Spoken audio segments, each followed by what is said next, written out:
অসম অৰুণাচল সীমান্তৱৰ্তী মাৰ্ঘেৰিটা মহকুমাৰ কেইবাখনো গাঁৱত যাতায়াতৰ দুৰ্ভোগ। জাগুনৰ ৰামনগৰ চন্দ্ৰপুৰ আদিকে ধৰি কেইবাখনো গাঁৱৰ কেইবা সহস্ৰাধিক ৰাজ্যৰ যাতায়াতৰ একমাত্ৰ সাৰথি সৰু মেচিন নাও। মৰণত শৰণ দি বুঢ়ীদিহিং নদী পাৰ হৈ জাগুনৰ নগৰ অঞ্চললৈ আহিবলগীয়া হয় বৃহত্তৰ অঞ্চলটোৰ ৰাইজ। নিশা কোনো অসুস্থ লোকক চিকিৎসালয়লৈ নিবলগীয়া হ'লেই হাহাকাৰ লাগে।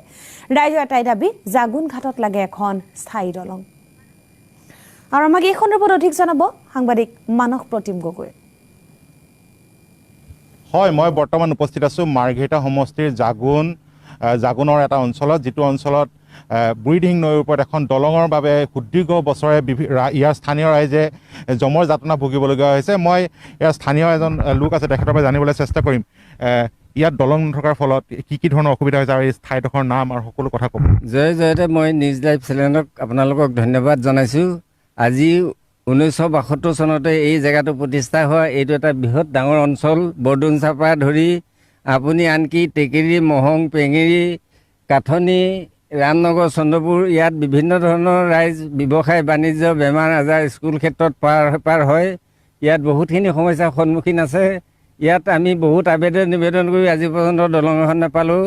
চৰকাৰে লাভৰ কাৰণে খালী অকল টেণ্ডাৰ কৰিয়ে ঘাটটো এৰি দিয়ে। প্ৰদ্যুৎ বৰদলৈৰ দিনত দিম বুলি তেখেতে প্ৰতিশ্ৰুতি দিও দলংখন আজি পৰ্যন্ত নিদিলে। আমি ৰাইজ বহুত দুখিত।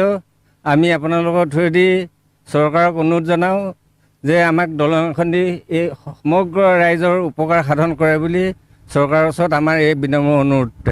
বিশেষকৈ ৰোগীসকলৰ কি ধৰণৰ অসুবিধা হয় যিহেতু দলং নাই? দিনৰ ভাগত নাওখন চলি থাকে, যেনে তেনে আনে, কিন্তু ৰাতি নাও বন্ধ হৈ থাকে। ৰাতি বাচিবলগীয়া ৰোগীজনো মৃত্যুমুখত পৰিবলগীয়া হয়। সেইটোকে আমাৰ বহুত অসুবিধা। দলংখন হ'লে আমি মৰিবলগীয়া ৰোগীজনো দলং থাকিলে আমি বচাব পৰা আমাৰ সুবিধা থাকে। নিশ্চিতভাৱে মোৰ সহযোগী সাংবাদিকে দেখুৱাই আছে, পূৰ্বতে ইয়াত এখন কাঠৰ দলং আছিল, যদিও প্ৰতিবাৰে বাৰিষাত ইয়াৰ দলংখন ইয়াৰ নৈ সোঁতে উটুৱাই লৈ যায়। ফলত এখন নাৱৰ সাৰথি কৰি পেলাই বাকী সময়ছোৱা তেওঁলোকে পাৰ কৰি আহিছে। ইতিমধ্যে নিউজ লাইভৰ দৰ্শকসকলে দেখি আছে অতি বিপদসংকুলভাৱে ইয়াৰ যিসকল লোক আছে, ইয়াৰ স্থানীয় যিসকল লোক আছে, কথাচেমা, চন্দ্ৰপুৰ বৃহৎ এটা অঞ্চল, ইয়াৰ প্ৰায় প্ৰতিদিনে 500 বা 1000 লোক এই নদী পাৰ হ'বলগীয়া পৰিৱেশ হয়। ফলত যথেষ্ট সমস্যাৰ সন্মুখীন হৈ আহিছে। মোৰ সহযোগী সাংবাদিকে দেখুৱাই আছে যে যিহেতু এতিয়া নৈৰ পানী বাঢ়িছে ক্ৰমাৎ, গতিকে ইয়াত টুলুঙা নাৱৰ সৰবৰাহ সম্পূৰ্ণৰূপে বন্ধ হৈ পৰিছে।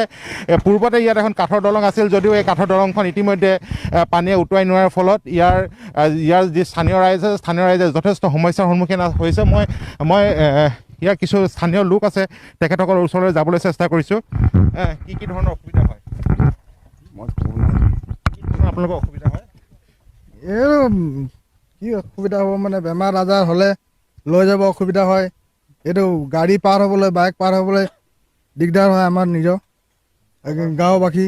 চৰকাৰক কি ক'ম, আমাক মানে দলং এটা লাগে আৰু সোনকালে। ইয়াত কিছু মহিলা লোক আছে, ইয়াত স্থানীয় লোক আছে, কি ধৰণৰ আপোনালোকৰ অসুবিধা বাইদেউ? আমাৰো এতিয়া কিমান অসুবিধা, ল'ৰা ছোৱালী এতিয়া কলেজ যাব নোৱাৰে। মানস প্ৰতিম গগৈ আপোনাক ধন্যবাদ জনাইছোঁ।